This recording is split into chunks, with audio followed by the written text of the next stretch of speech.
The hedgerows are still burning. June 8, 1944, Saint-Laurent-sur-Mer. The medium gun has grown legs.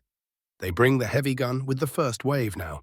A rifle line crawls along the ditch, lip packs scraping chalky soil, and the sound that follows them is wrong, for this distance thicker than a bar, steadier than a bursty rifle chorus.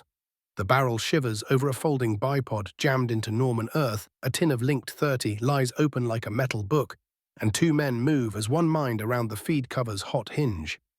A German gun team across the lane leans into their lafette and waits for the usual lull, the breath between American pulses, the old opening to shift.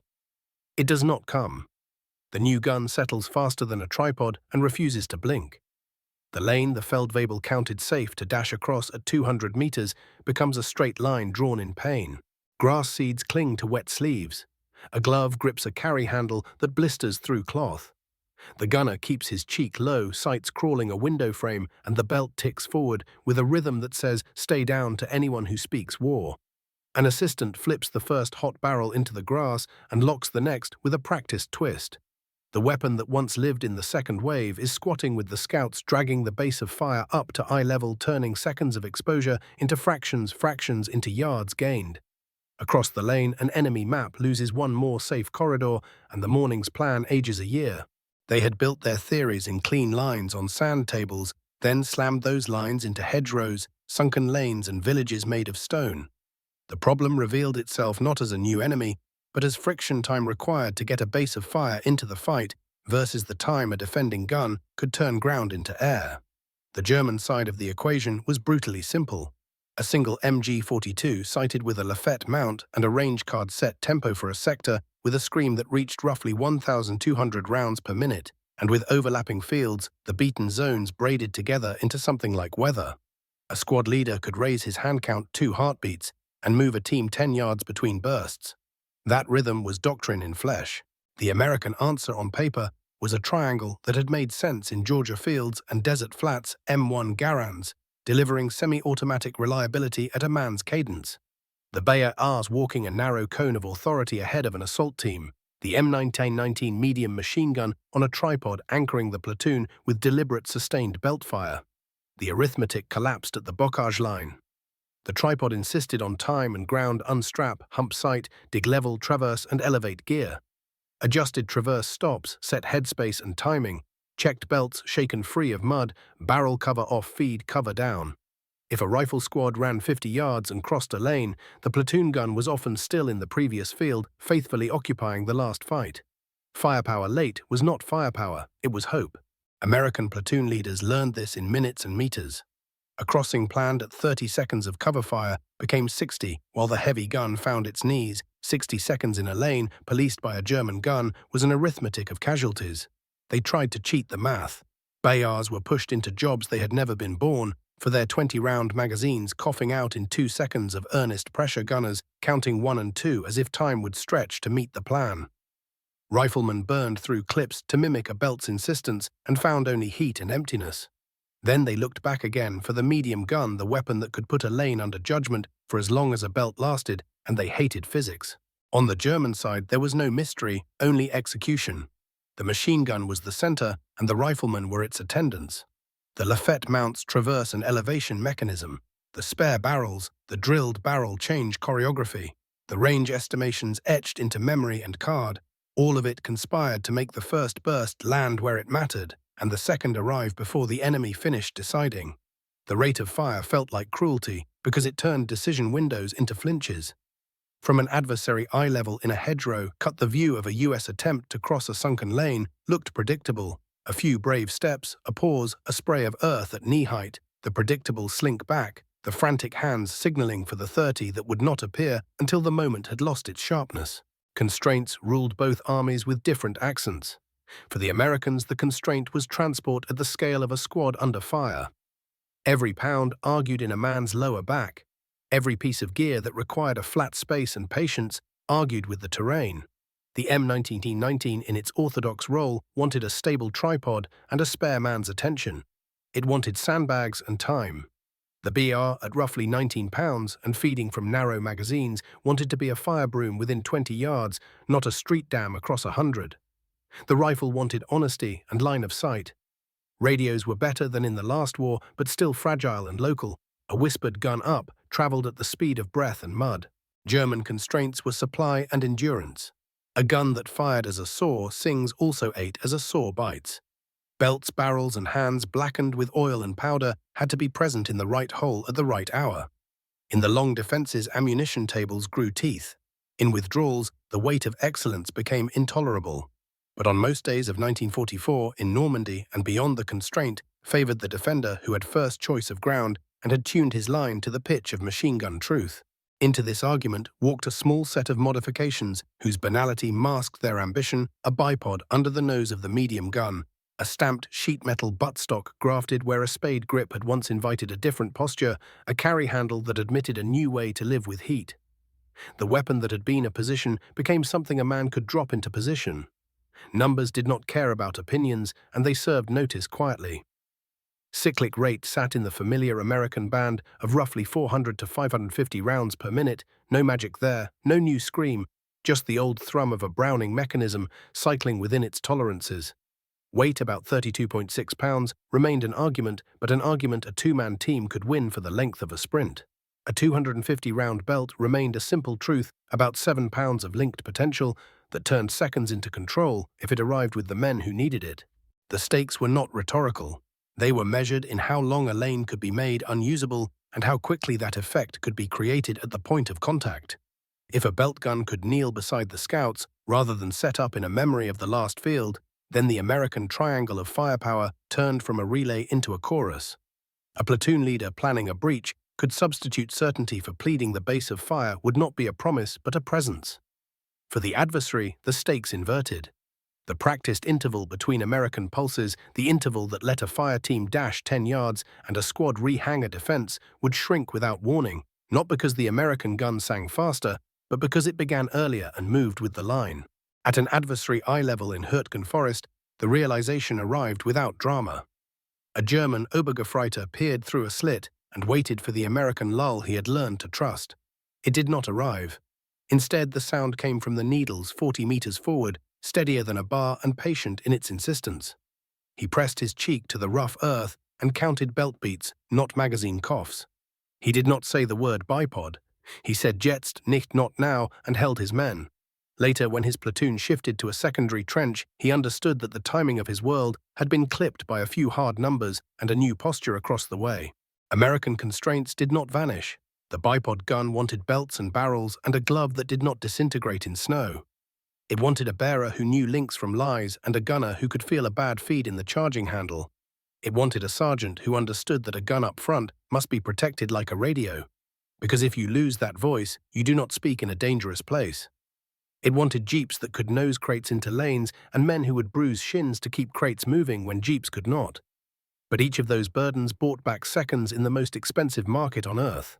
The first stat a battalion S3 could point to with a pencil was unmoving and yet decisive. The adversary's high mechanical rate, about 200 rounds per minute, out of their best gun, had been the clock the battlefield obeyed. The question was not whether to match the number, it was whether to arrive before the number mattered. The bipod did not speed the gun's internal rhythm. It shortened the outer loop carry drop-level fire until the difference between supposed rolls blurred. The medium gun walked with the rifles. The BR ceased pretending to be a squad's center and became once more its pointman's shadow. The rifleman moved through gaps policed by a belt that did not apologize for being late because it was not late anymore.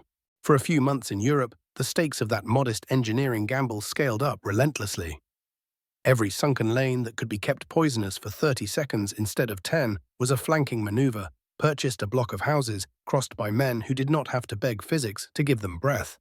On the German side, the calculation began to sour at the edges. A doctrine that assumed the enemy's heavy gun would trail now had to account for it arriving with the first breath of danger. The map of safe corridors shrank. The distance between planning and regretting shortened to the length of a belt. And in that subtle but merciless compression of time lay the reason both sides felt the front tilt. They began with the thing itself, steel springs, tolerances, and asked what could be changed without unmaking it. The Browning mechanism did not care about bocage or Cologne. It cared about recoil travel cam paths and headspace held within a narrow comfort. The .32-6 cartridge left the muzzle at roughly 2,800 feet per second, a habit of energy that no field order could revise. What could change was the energy's management after the shot, how quickly a team could make the gun rigid enough to predict and free enough to aim, how soon they could deliver a second burst that belonged to the same intention.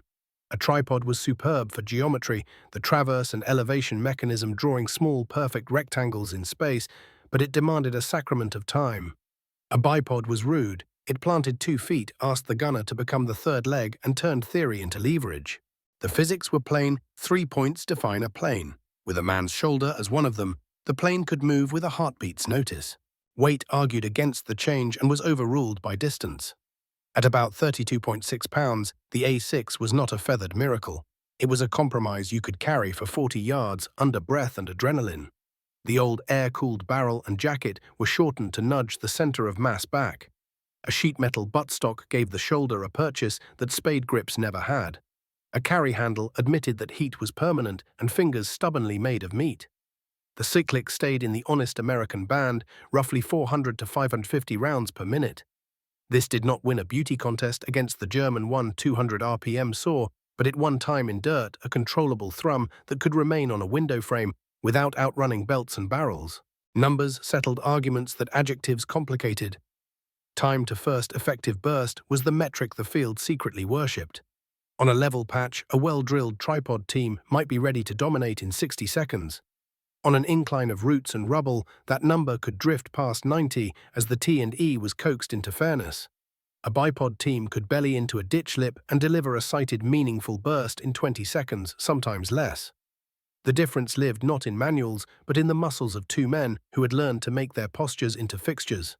The gunner pressed the butt into the pocket of his shoulder, sank his elbows to widen the base, and let the bipod legs bite. The assistant kept the belt high and straight, his own body angled to feed without lifting the muzzle. Recoil that once translated into tripod twitch now disappeared into bone and dirt. Stability was purchased not with engineering elegance, but with a human triangle that could relocate in 3 steps and reappear as if nothing had moved. Dispersion, the quiet companion of every burst, changed character as well. Tripods promised tight, repeatable cones when time allowed careful traverse limits and fine elevation. Bipods delivered an honest, slightly looser beaten zone that a good gunner could still steer with breath and cheek pressure. In the bocage world of hedgerow faces and sunken lanes, that slight looseness proved a feature. A knee-high lane raked by a belt at 450 rounds per minute became a hazard for longer than a magazine-fed weapon could maintain, and the pattern of impacts stitched enough uncertainty into the defender's timing to erase the old intervals. The gun did not have to scissor with surgical neatness. It had to insist that a space remain unusable until men finished crossing it. The belt itself was a physics lesson carried in tin. A 250-round belt weighed about 7 pounds, and when linked cleanly behaved like an obedient ribbon if held properly and like a vengeful rope if dragged through mud. Logistics answered with choreography. Ammo bearers learned to cradle the first loop high so the feed poles would not fight gravity. Runners learned to stage tins at prearranged points, doorways stump lines the corner before the street the platoon meant to own so no one begged an empty gun to keep a promise it could not keep. The Red Ball Express and all its tributaries had macro heroics to tell, but at the squad level, the miracle was simply that belts appeared on time, often enough to treat continuity as a right. Tins banged into kitchens, lids came off with the same guilty joy as rationed chocolate. The feed cover snapped and physics became rhythm. Cooling was the old enemy brought into truce by discipline. Air-cooled barrels live by flow and pauses, and the A6's heavier tube accepted the packed, steady, moderate cyclic meant longer bursts before Mirage turned sights into lies. Barrel change was a human constant compressed by practice glove. On latch-up twist, pull new barrel home 20 seconds if the choreography held 40, if a clumsy hand hunted for the lug. Here the bipod's advantage was subtle but real because the gun's body stayed largely in place. The team could swap barrels without losing the line they had bullied into obedience. On a tripod, even a near-perfect team might bump the T&E enough to make the next burst a correction exercise. The bipod asked for a gunner's memory of cheek weld and a patient assistant. The lane stayed poisonous. Training translated mechanics into reflex. Schools behind the line cut new holes in slings so the butt would seat properly under a crouched shoulder. They taught a body English traverse left-hand firm on the carry handle, right-hand feathering, the trigger hips steering the bipod feet in small bites. They taught belt discipline hard, The first 3 links straight, the leading edge up the loader's palm against the belt to feel stutter before the gun choked. They taught to listen for the note of a bad headspace setting, that slightly frantic pitch that precedes a failure. They taught gunners to pre-stage spare barrels in socks under their arm to keep snow and grit from turning a change into penance.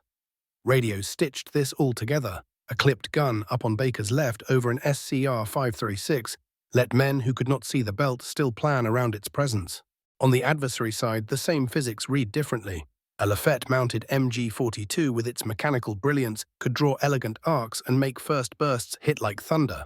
But elegance was married to setup time and to the appetite that a 1-200 RPM heart insists upon. Spare barrels rotated like a metronome.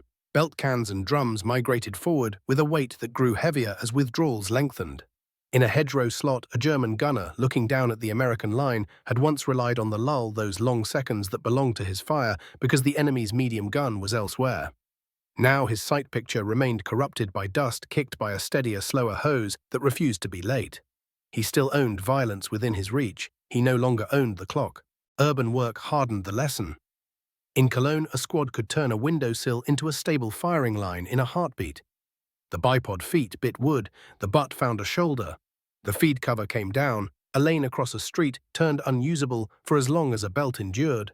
The tripod's old gifts, stately control, repeatable geometry, remained true in kill zones measured by maps. But street fights were measured by heart rates and doorways. The bipod gun, as inelegant as a pry bar, became the right tool in a world made of corners and seconds. The comparative data never looked flattering in isolation, and that was the point. A 400-550 RPM cyclic did not outsing 1 ton 200. A 32.6-pound gun did not feel light at hour 12 of a wet day. A 7-pound belt did not float, and yet the system steel plus posture, plus choreography, plus arrivals moved the moment of first effective fire forward by tens of seconds and kept it there. That was the physics that mattered, not the internal speed of a breech block, but the external speed of a team turning ground into a platform and supply lines turning boxes into certainty. In captured kit barns behind the line's ordnance, men ran fingers over enemy mounts and admired the cammed grace of the T&E. They chalked notes about traverse limits and sight ladders and thanked the enemy for lessons they would cache later. Then they looked back at the rude bipod under their own gun and shrugged an engineer's shrug. The test was not whether something was beautiful, it was whether it was present with a belt when a rifleman needed to cross 10 yards of bad news.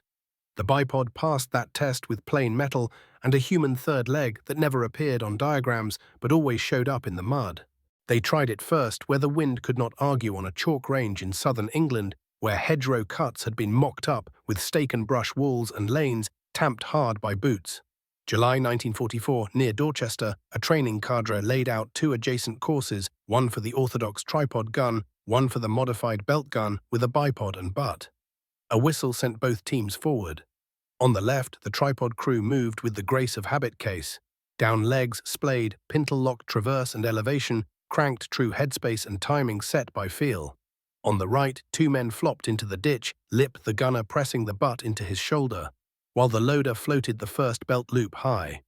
When the instructor's stopwatch barked, the first up the right lane answered in the low thrum of 450 rounds per minute. The left lane answered 20 seconds later beautifully. The clipboard did not care about beauty. It recorded only the difference, and the difference became policy. In a staging orchard outside St. Lo, the first combat proof arrived as a small miracle. A platoon angling along a hedgerow frontage took fire from a sunken lane that every sergeant in the company already feared. The old drill bar to pin rifles, to edge heavy gun to set and dominate, had always broken on the time it took to anchor the last piece. This time, the pair with the new legs shoved the bipod feet into root and clay and raked at knee height inside 10 seconds.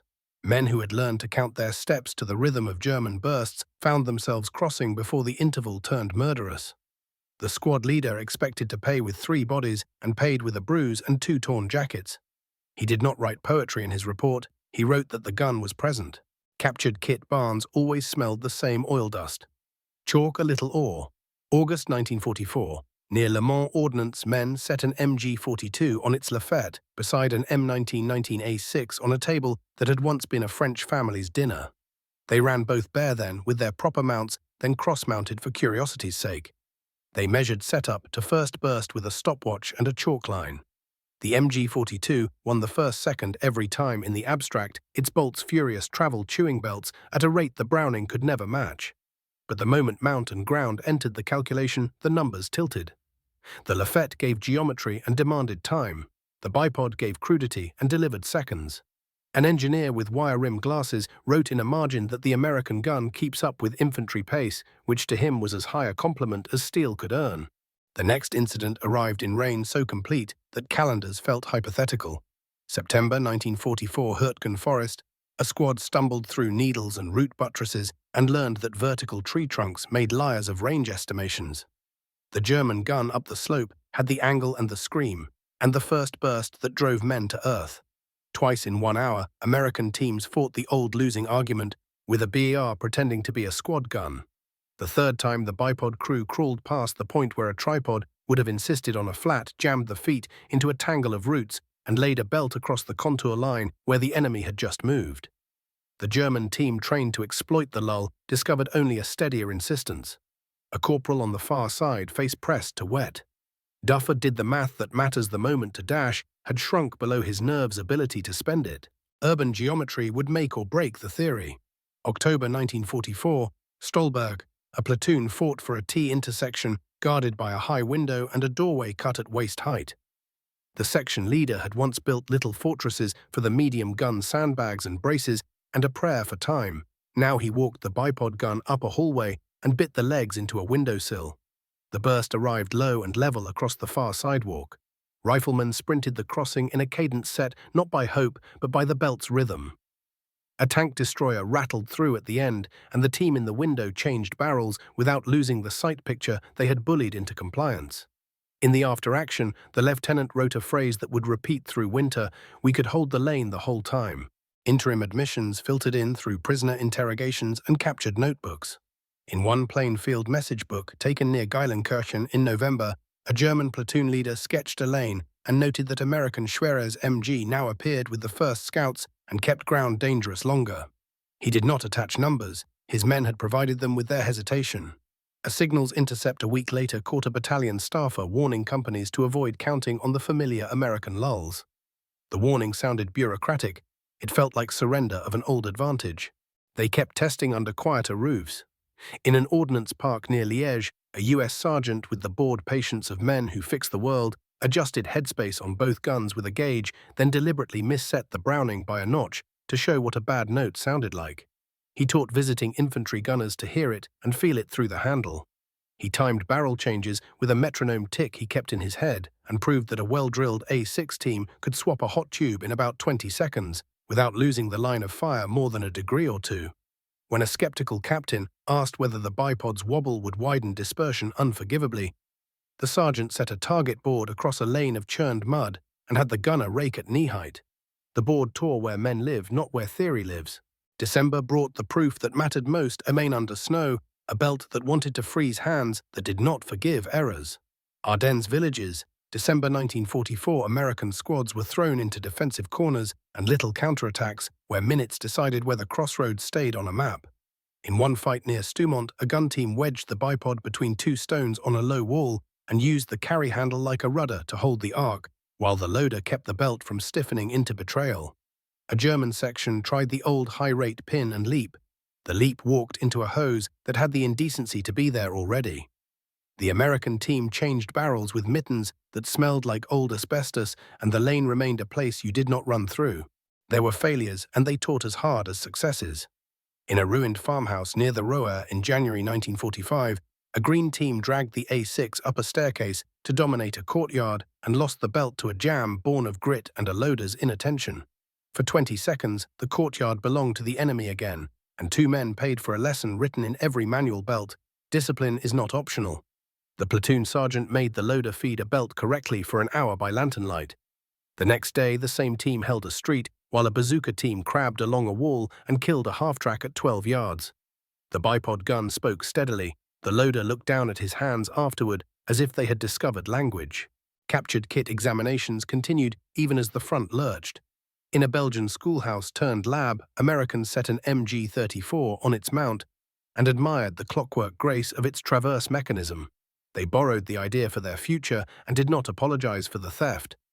But when they returned to the field, they took the rude bipod with them. Elegance was a promise to tomorrow. The bipod was a debt paid today. The last incident before the river crossings took place in a place made of right angles and glass. March 1945, Cologne. A squad needed to cut a diagonal across a broad street under the eye of a machine gun buried behind a cornice.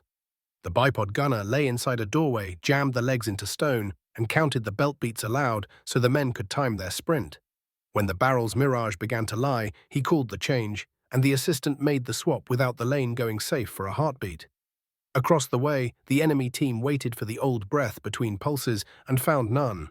The last man crossing did not look back. He only raised a hand without meaning to half salute, half thanks to a rhythm that had kept him whole. Interim admissions had become routine by then, a dull music in reports. American belt guns in the first wave. American lanes held longer than expected. American pauses shorter. No one wrote that the bipod had changed everything. They wrote that times to first effective fire had collapsed, and that squad leaders now planned crossings as if certainty was something they could schedule. In a war where schedules kept dying, that was no small rebellion. Reliability is the religion of field guns, and the Browning's liturgy is simple, clean links, honest headspace, straight belts, steady hands. In the wild that simplicity is why the bipod experiment did not end in curses. The mechanism tolerated grit as long as a loader respected the first 3 links, held high edges true, so the feed pals met metal the way the designer meant. Snow could lie, mud could lie, the note of a bad pull could lie, but the gun would answer if the ritual was kept. In a ruined barn near the Roer, a sergeant taught 2 new men to listen with their palms pressed to the belt as it slid, to feel the subtle chatter that precedes a strip-out, to yank the charging handle twice when instinct felt a soft chambering. The Browning's slower cyclic, roughly 400 to 550 rounds per minute, saved them from their own mistakes. A faster heart like the MG42's 1 pound 200 would punish hesitation. The A6 forgave, spat, recovered, and stayed aimed. That forgiveness turned into uptime, and uptime turned into lanes that stayed poisonous while men moved. Then they realized the most humbling truth of all: nothing about the bipod mattered if the gun did not arrive fueled. A 250-round belt weighs about 7 pounds. A team that plans to hold a street for 2 minutes expects to chew through one and smile toward a second. Multiply that by a company's overlaps, add night, add rain, add a Jeep's broken axle, and you begin to see why the miracle of the A6 was as much quartermaster as it was steel. Runners learned to seed belts like breadcrumbs, 1 tin at the last corner, before the crossing one at the doorway that looked onto the objective one under a sandbag in the fallback room. Jeeps nosed into alleys until their engines spoke loud enough to court mortars, then shut off and coiled back, while privates hunched under boxes labeled in chalk with a single word that mattered. When Jeeps couldn't go, hands did. A platoon that had once assigned 2 men to the medium guns tripod section now treated the same 2 as belt missionaries, their bruise-striped shins the receipts of a doctrine that paid in yards. Reliability under heat was the second pillar. Air-cooled barrels do not bargain. They accept pacing or they punish mirage. The heavier tube on the A6 and the steadier cyclic meant a team could run longer bursts before the front sight swam. The glove mattered, and when asbestos wore thin men wrapped their hands in whatever rags they could tie and learned they could swap a barrel in 20 seconds with the bipod legs still dug in. On tripods, the barrel change often meant a new conversation with a traverse and elevation mechanism, a minute of hard-won angles reset to doubt. On the bipod, cheek weld and memory returned the gun to the same line it had just bullied into truth. One loader in Hürtgen cut the toe from a sock and slipped it over a spare barrel to keep snow out. He swore it saved more time than any clever tool he'd been issued. He did not know he was speaking doctrine. He was only conserving seconds, the currency the enemy targeted, with every burst. Training pushed all this into muscle so men would not have to think when they were most likely to fail. Schools behind the line taught body English, traverse hips, low elbows, spread left hand, braced on the carry handle, right hand feathering the trigger while the legs bit wood or dirt. They taught a counting cadence for belts so a team could predict a change before the last 4 links made a liar of the plan. They taught to stage spare barrels within an arms hook, not in a bag that would be across the room when the sight began to lie. They drilled the left-handed manipulation of the feed cover so a loader could snap it down without lifting the muzzle. Radios tied that discipline together, cheap sets made holy by proximity. An SCR 536 whisper gun up on Baker's left or belt 10 seconds let riflemen time their breath to a machine's thrum. It also let squads turn a squad gun into a platoon instrument, two teams covering alternating lanes by voice, not guesswork. Doctrine was the quiet conversion. Before the bipod medium guns belonged to a company machine gun section, partners of a map. After the bipod captains began to speak about organic base of fire, a phrase that sounds like a committee but felt like rescue in a lane. Squad leaders rewrote their own habits. Instead of pleading for a gun to come forward to validate a plan they planned, with the assumption that it would already be shouldering the plan with them. The BIR, freed from pretending to be a squad's anchor, returned to its proper menace, 20 rounds that moved with the point team, a close-range broom that chased men from corners. The riflemen slowed their trigger fingers, not out of thrift, but because a belt would do the talking through the dead ground. Even mortarmen adjusted, trusting the bipod gun's patience to hold a corridor while rounds were walked in at the far end. For a few months, you could read this shift in the way men pointed on mapboards, arcs drawn from doorways, not from sandbag nests. Fuel, the kind measured in octane, mattered as well. The glamour of the Red Ball Express lived in photographs of convoys, but the mundane triumph was a company ammo point that had belt tins stacked where they needed to be, at the time men needed them. Each belt is 7 pounds. Each tin might carry 2 or 3. Each day a company might eat tens of them if a sector turned ugly. Lieutenants who never imagined themselves logisticians became one-block quartermasters, writing belt counts on the back of envelopes and assigning runners to nothing but belt choreography. The bipod gun's victory made a liar of old consumption tables. Battalion ammunition sergeants revised their math with pencil stubs and discovered they needed to love trucks more than speeches. When a jeep could not reach, they built little pyramids of tins inside basements, one for each doorway the company intended to own by evening. In the morning, men joked that the kitchen belonged to the machine gun. No one asked the stove's opinion. Then they realized that radios and belts do not only enable, they command. With a gun in the first element and a set on a corporal's chest, a platoon could choreograph 2 bipod teams like paired lungs. One raked the lane while the other cooled. A brief spoken handoff kept the space poisonous without the old cliff-edge silence. This was the practical answer to the adversary's mechanical advantage. The MG42's 1-200 RPM made dashes deadly, but it also made reloads and barrel changes frequent and dramatic. A pair of 450 RPM hoses that never fell silent at the same instant made a street feel owned. A German squad that had trained to measure American pauses could no longer find a safe 10 seconds together. In a pocket diary taken near Linnich, an Obergefreiter wrote a complaint that might as well have been a compliment. Their machine guns do not stop at the same time. Reliability lived in the small mean places, headspace gauges, sear engagement, feedway, cleanliness. It also lived in the social contract of a squad. Men learned not to step on belts, not to kick tins open with mud caked on boots, not to wander when they were the ammo man for a gun that looked like it was doing fine. Sergeants learned to inspect feed covers for dings that would become jams at the hour no one could afford them. Armorers walked a quiet ministry replacing springs before men knew they were tired trading barrels between teams, so the good ones were where the ugly fights were likely to happen. When the weapon forgave, it was because humans had first asked nicely. From the adversary eye level, the experience hardened into a pattern both obvious and demoralizing. A German platoon leader in a cellar near Stolberg watched through a crack as Americans set for a dash across his field of fire. He counted out the interval he had learned from Sicily, and the step, the American pulse, the breath, the moment when a man becomes a silhouette. The breath did not come. Instead, the sound from the opposite doorway thickened into a steady hose, the muzzle clawing a line at knee height, the belt sliding with an obscene patience. He signaled his own gun to pin and shift.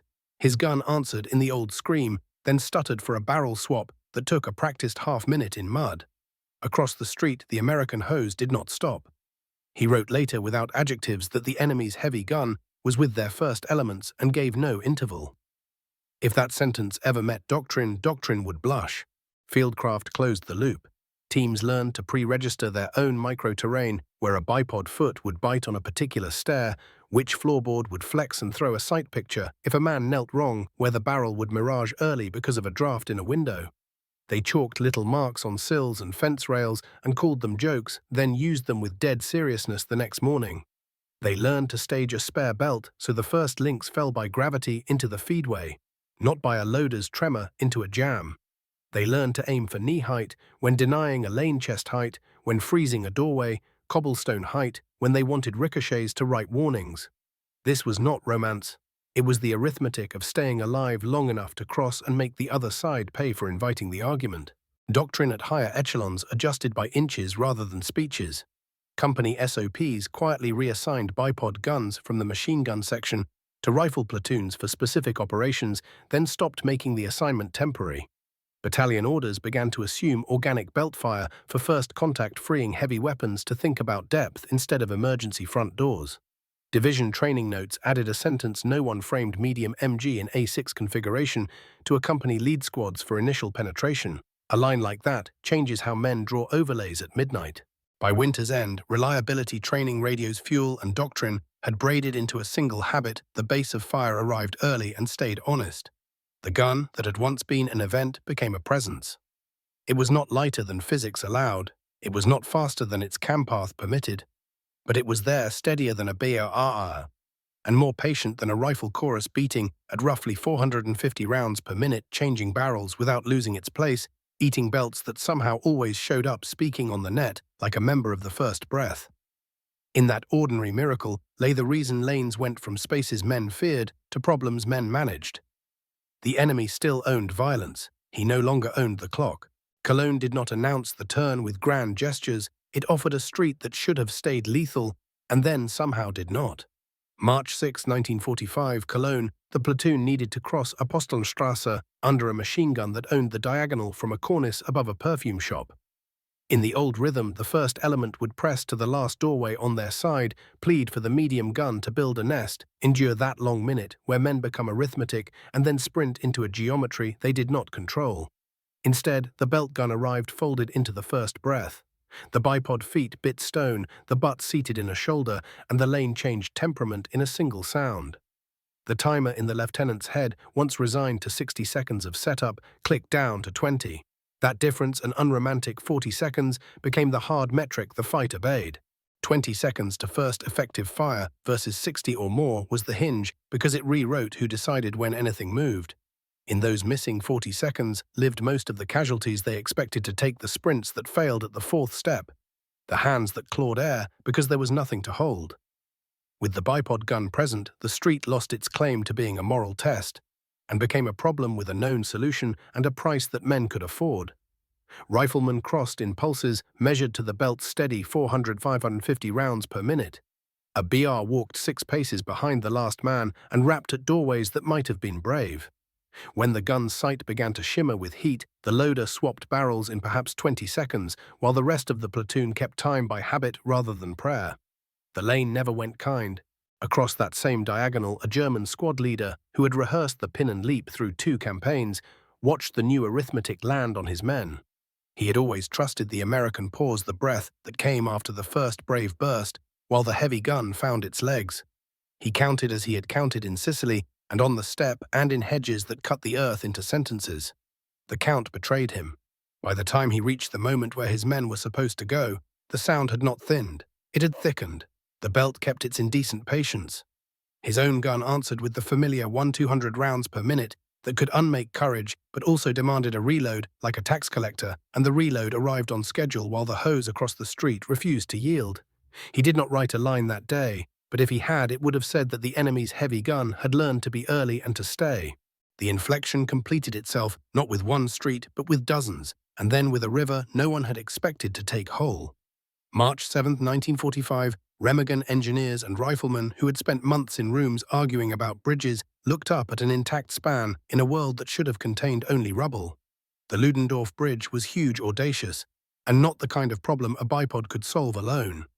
But at each abutment in cellars and undercuts and gravel hollows where a man could choose to be big or small, the belt guns affirmed the same metric that had turned Cologne's street seconds to first effective fire, shrank to the span of a human dive and a loader's timing.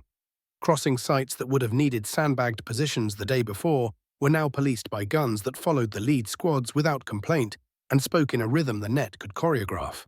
Engineers who despised poetry called that rhythm cover, and they meant that blasts could be set, gaps could be bridged, and wires could be cut inside a continuity that did not allow the enemy their old window. Numbers did not always present themselves cleanly in the field, but the staff's pencils caught the shape. Corps summaries in February had already marked base of fire from organic guns at first contact as usual. March made usual feel late. Company after company logged crossings and room clears against enemy machine guns that by their design should have owned the moment. What changed was not the MG42's rate, it still ripped at roughly 1,200 rounds per minute, nor the Browning's internal speed, it still thumped at 400 to 550, but the external speed of the American team 20 seconds to make a lane poisonous where a minute had once been the price of seriousness. The difference was an equation the enemy could not balance with courage. Then they realized on both sides that continuity beats drama. The MG42's roar thrilled film strips and nerves alike. It also came with barrel changes that felt like cliff edges.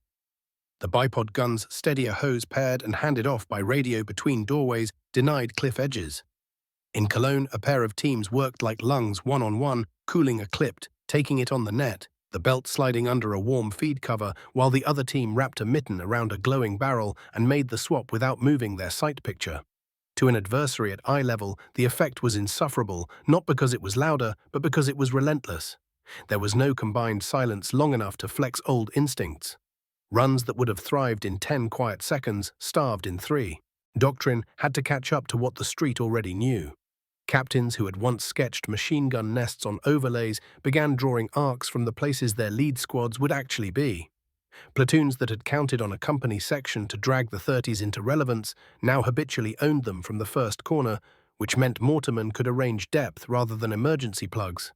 Tank destroyers, which had dreaded the moment they nosed into a block without a friendly hose already chewing the far curb, found themselves covered by a gun that did not live on a map, but on a shoulder.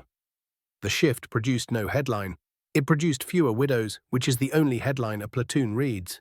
The turning point wanted a scene to pin it to, and Cologne gave one that veterans later repeated without realizing they were describing the same metric. A squad needed to move diagonally past a tram stop into a building that had a stairwell like a vertical well. The bipod gunner lay behind a shattered door, the legs wedged the belt stacked on the loader's forearm like a careful spill. The first 3 men ran their sprint. The gun's rhythm never wavered. The loader called 10 to warn of the barrel change. The gunner let the last links ride and then lifted his cheek while the glove did its work. The sight picture returned without a correction sweep. The next 3 men sprinted.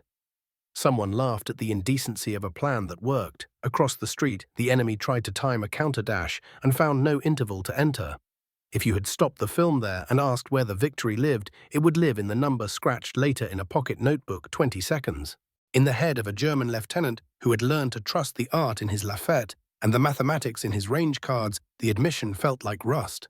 He could still pin, still punish, still make men crawl. No single metal part had forgotten its function.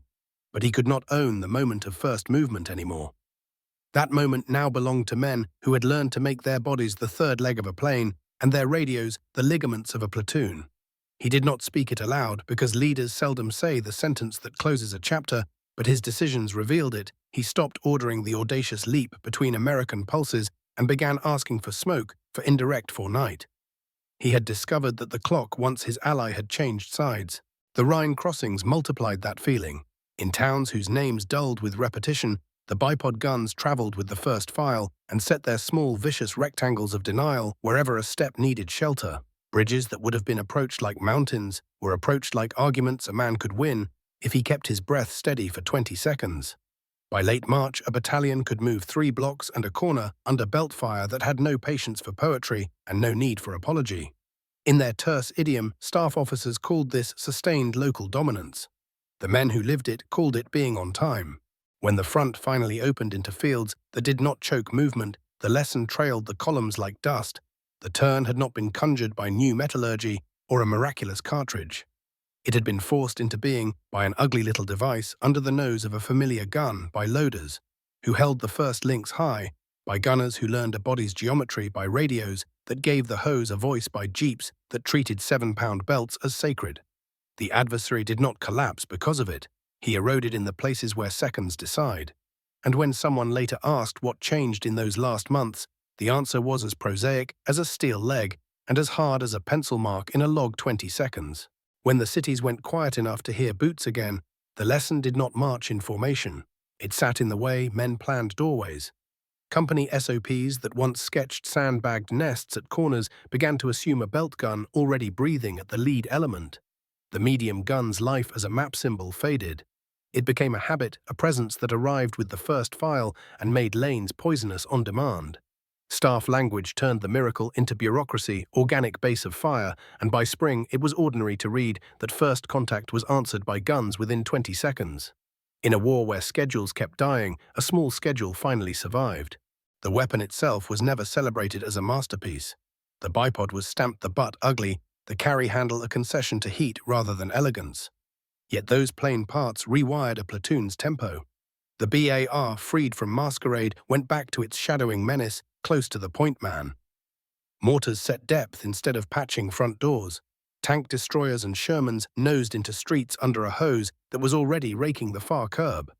The change was not louder, it was earlier and more continuous, which is how small victories hide in big ones. Logistics absorbed the bill and changed the arithmetic further. Belt tins became furniture in basements. Runners learned a choreography that no one would ever film, but everyone would remember in shins and shoulders. Armorers and sergeants treated headspace gauges and feed lips like talismans swapping springs before failure could announce itself at a bad second.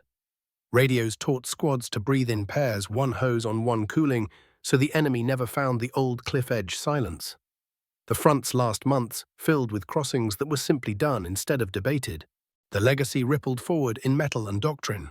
After Europe, Americans argued their way toward a true general-purpose gun, the vocabulary the adversary had mastered with elegance, a belt-fed weapon meant to live on both bipod and tripod, to be an answer for squad and for mount. The A6 was an expedient, not a destiny, but it forced the conversation that birthed successors and later a separate answer for the squad automatic role. Manuals learned new reflexes, training etched body geometry and belt discipline as first principles. Even the adversary's lineage admitted the same truth in its own way. Post-war guns kept the Lafette's clever heart, but wore bipods like a second nature, an acknowledgement that geometry without a rival is just drawing. The cost ledger recorded its last entries in places whose names blurred into spring. Bridges were taken that might have been argued with for days. Streets were crossed that would once have become memorials. The enemy still punished mistakes, he simply lost the old power to schedule them. And when men later tried to explain what had felt different, they did not speak about metallurgy or new cartridges. They spoke about seconds. They spoke about a hose that was there when they needed to move, that stayed when they needed to breathe, that changed barrels without letting the world go safe. On the Rhine's far bank, with smoke thinning and maps looking strangely honest, a private remembered the first time the gun had arrived with him instead of behind him and realized he had stopped asking for permission to cross. Somewhere across the water, a German corporal wrote the same sentence he had learned at Normandy and understood that it was now the closing line, as well as the opening shock the Americans bring the heavy gun with the first wave now.